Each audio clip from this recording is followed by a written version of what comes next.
Bakit dinadaan mo sa pagsasawalang kibo? Bakit ayaw mo akong kasuklaman? Dahil ba sa akong dahilan ng kabiguan na pangarap mo?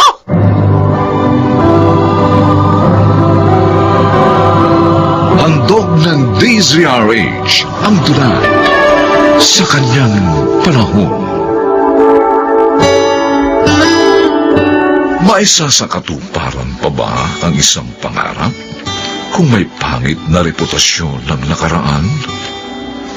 Mga kaibigan, pakinggan po natin ang naging karanasan ni Rodora sa ating dulang sa kanyang panahon.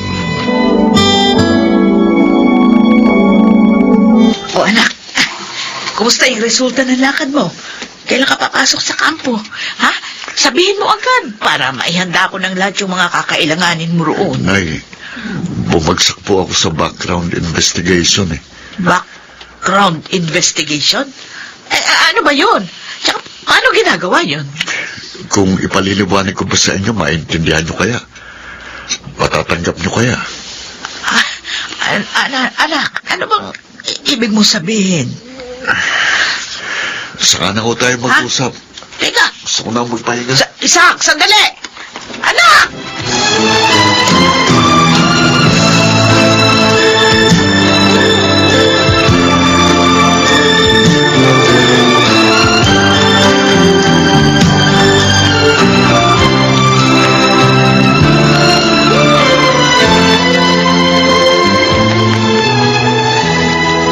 Ano nga ba?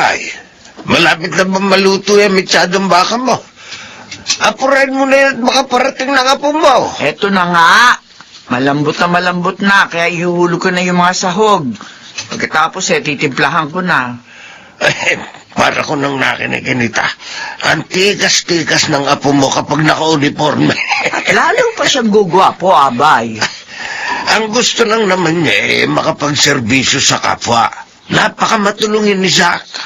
Madadagdag siya sa anay ng mga kapulisan na may mabubuting puso. Totoo ang sinabi mong yan, abay.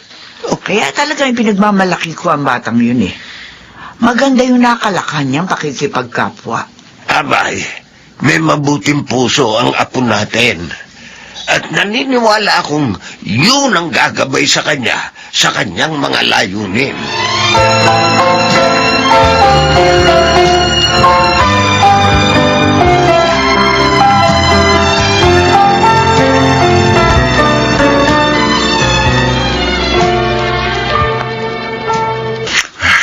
Mabuti ka pa. Ilang proseso na lang, papasok ko na sa kampo.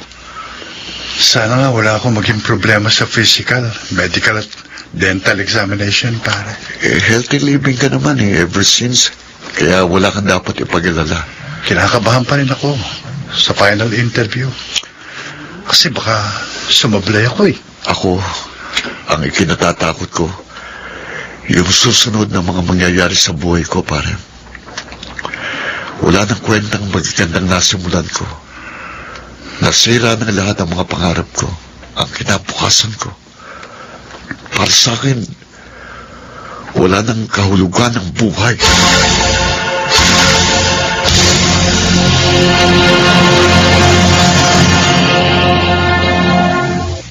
Leroy. Aba, Aling Rodora, kayo pala. Kumusta na kayo? Oh, pasensya na po. Hindi po ako nakakadalaw sa inyo. Dahil medyo busy po ako nito mga nakarang araw sa applyan eh. Namimiss ko na nga po mga luto nyo eh. Meron lang akong gustong itanong sa'yo tungkol kay Zack. No, opo. Ano po yun? Sana sabihin mo sa akin ng totoo. Opo. Gusto kong malaman ang totoong nangyari sa pag-a-apply ng anak ko.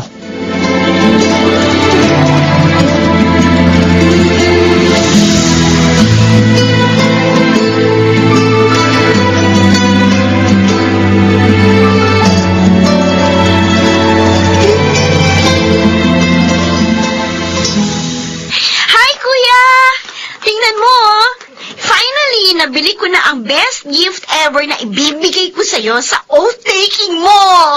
Jarlan! Nagkasaya ka lang ng pera, Jessie. Hindi mo na dapat binili ang stainless steel watch na yan. Wait.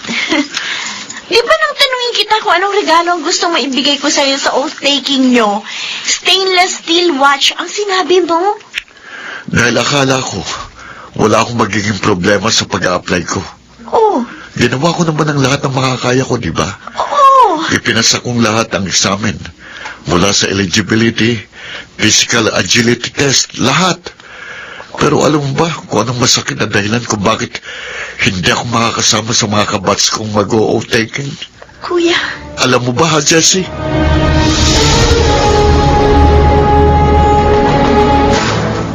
O ano, Abay? Sumagot na ba sa mga text mo si Zack? Ilang araw na nga kasi mula nang ipagluto mo siya ng mitsadong baka pero hindi rin siya nagagawi rito.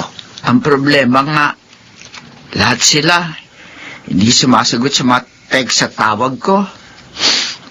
Nag-aalala tuloy ako eh. Baka ikaw ako may problema mag-iinaabay.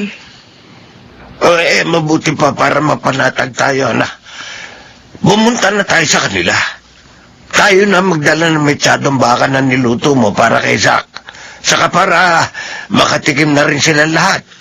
Total, itinabi mo naman lahat sa freezer, di ba? Ay, tama ka, Abay. Okay. Tayo na nga siguro ang pumaroon sa kanila. Teka, sandali kukunin ko lamang sa freezer yung mitsadong baka. Sige. Bumili na rin tayo ng kasama cake sa bakery. Doon sa may labasan para may dagdag pa sa lubong tayo sa mag-iina. Ay, magandang ideya yan. Ay, sige, Abay.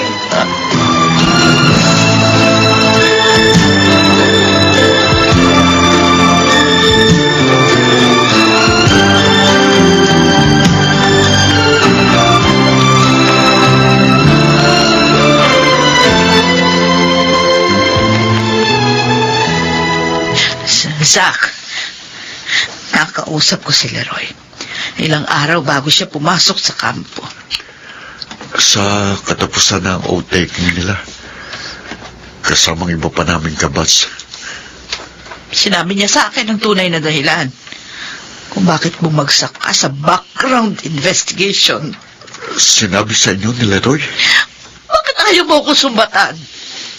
Bakit ayaw mong ipamukha sa akin na kaya hindi ka natanggap sa pag-a-apply sa kapulisan dahil sa pagiging shoplifter ko noon?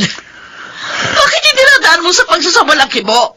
Ayaw mo akong kasuklaman dahil ako ang dahilan ng kabiguan ng pangarap mo! Dahil hindi ko kayo kayang sumbatan, inay. Hindi ko kayang saktan ang kalooban ng taong mula sa pagkabata ko. At kahit hanggang ngayon, puro kapakanan ko pa rin ang iniisip. Wala akong karapatang husgahan kayo. Dahil lamang sa naging hanap buhay niyo sa nakaraan. Pero ako, sinisisi ko ang sarili ko sa nangyaring ito. Kung hindi dahil sa aking pangit na nakaraan, sana nasa kampo ka na rin ngayon. Tulad ni Leroy. Nagmamatya ka na rin ngayon doon. Kasama niya.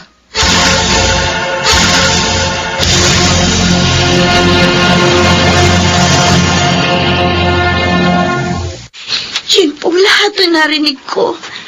Mula sa naging pagtatalo ni na Inay at Kuya Zack, Lolo. Pero sa mga nangyari, mas dapat lamang sila magkaunawaan. Kung kay Kuya Zack po, wala po ako nakikitang problema, Lolo. Tanggap po niya na hindi na siya magiging isang pulis. Pero si Inay, masyado po niyang sinisisi ang kanyang sarili.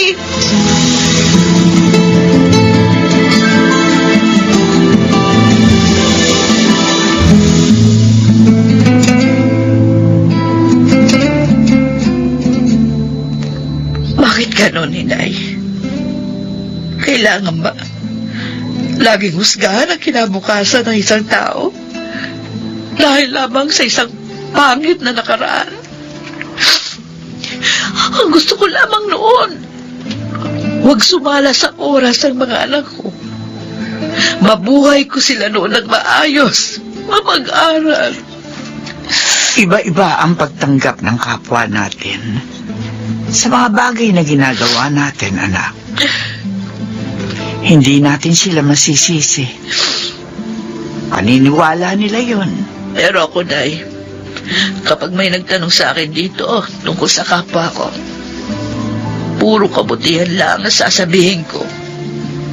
Hindi ako magsasalita ng hindi maganda para lang mahusgahan ang kanilang pagkatao. Dahil ayokong danasin nila ang pinagdadaanan naming mag-iina ngayon.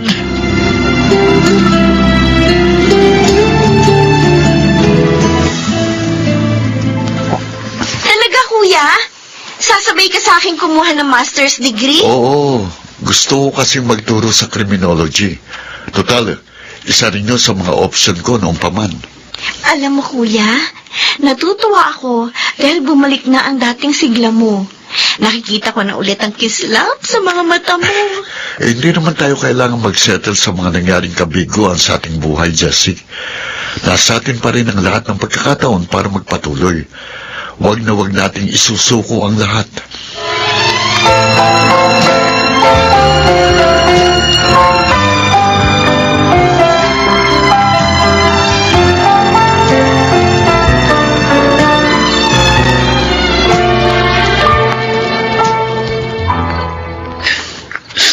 Nay, gabi na. Bakit hindi pa kayo natutulog? Oh, umiiyak ba kayo? Panay ang pahid nyo ng mga luha nyo eh.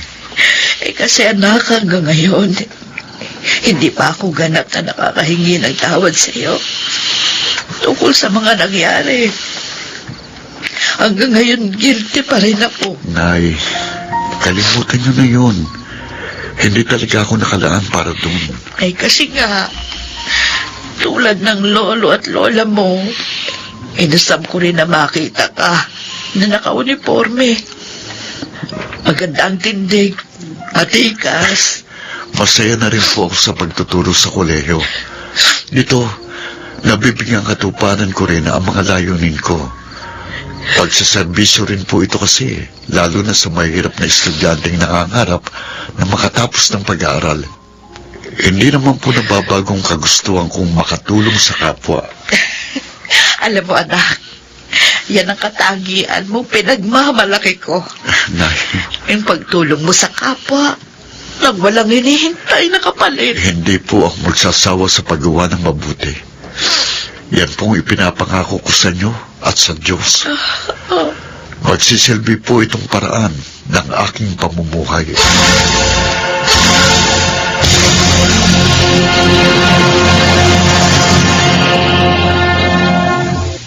Kung minsan, isang hakbang na lang ang tagumpay. Pero sino ba ang nakaalam kung kailan ito darating? Isa lamang ang natitiyak. Ang tagumpay ay nasa mga puso ng bawat isa sa atin sa kanyang panahon.